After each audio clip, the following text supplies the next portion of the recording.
হিটম্যানের চাকরি ছাড়ছি, বন্ধু কিন্তু ছাড়ি নেই। থ্যাঙ্কস। আচ্ছা, কালকের অনুষ্ঠানের কথা মনে আছে তো? হ্যাঁ মনে আছে, হিটম্যান হিসেবে আমার শেষ অনুষ্ঠান। ঠিক আছে। আচ্ছা ঠিক আছে, রাখি। Good night. Good night.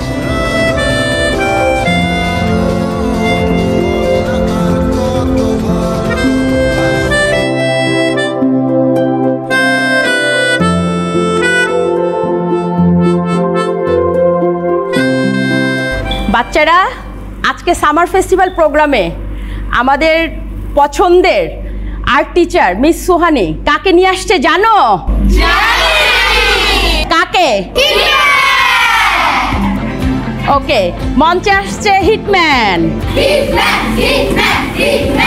তোমরা হিটম্যান দেখো? ভালো লাগে? বাহ, আচ্ছা ঠিক আছে, বসো সবাই। আচ্ছা বাচ্চারা সবাই বসো, সুশৃঙ্খল ভাবে সবাই বসো। মঞ্চে আসছে হিটম্যান।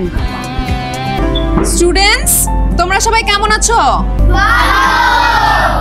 আমি তোমাদের কথা দিয়েছিলাম তোমাদের পছন্দের হিটম্যানকে আমাদের স্কুলের প্রোগ্রামে নিয়ে আসব। আমি কিন্তু আমার কথা রেখেছি। তোমরা খুশি তো? আমি জানি হিটম্যান চরিত্রটা তোমাদের খুবই পছন্দের একটা চরিত্র, এবং এই চরিত্র কিন্তু রাকিব সাহেবের আদলেই করা। কিন্তু খুবই দুঃখের সঙ্গে জানাচ্ছি, তোমাদের পছন্দের কমিক্স বই হিটম্যান সামনে আর নতুন করে আসছে না। হিটম্যান চরিত্রটা বন্ধ হয়ে যাচ্ছে।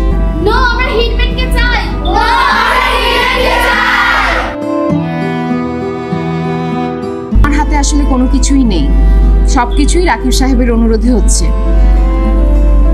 যাই হোক, আমরা চলো হিটম্যানের কাছ থেকে কিছু কথা শুনি। আমি এতদিন পর সত্যটা বুঝতে পারছি, সবার ভালোবাসা বুঝতে পারছি।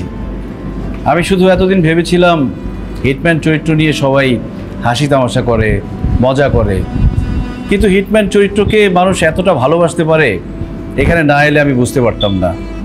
হিটম্যান সিরিজটি বন্ধ হচ্ছে না, এটা চলবে। আমি আছি তোমাদের সাথে।